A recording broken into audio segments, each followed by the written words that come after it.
If your outlet wires are all twisted up wrong, it can mess with your connection big time and even cause safety headaches.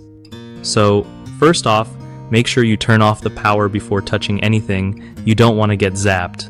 Then, strip the wire ends just right, like not too much or too little. Around 3/4 of an inch works well. When you twist the wires together, do it clockwise so the screw tightens them in the same direction. Avoid just twisting wires randomly or leaving them loose, because that leads to poor contact and flickering outlets. Use needle nose pliers if you need better grip on the wires. It really helps make a neat twist. After twisting, loop the wire around the screw tight and clockwise so it stays put when you tighten it. Double check the wire colors match the right screws. Black or red to brass, white to silver, and green or bare copper to the ground screw. Finally, gently push everything back into the box so nothing gets pinched or strained.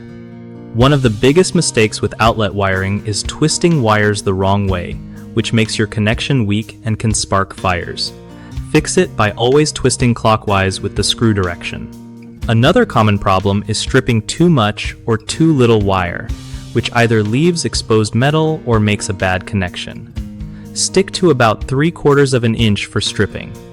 The third issue is mixing up wire colors or terminals, like putting neutral on hot screws, which can cause outlets not to work or even damage devices. Always match black or red wires to brass screws, white to silver, and grounding wires to green screws. BigHomeProjects.com is a great spot if you want to find reliable, local contractors who actually know what they're doing. Plus, if you're a contractor yourself, it's an easy way to get work and connect with homeowners looking for help.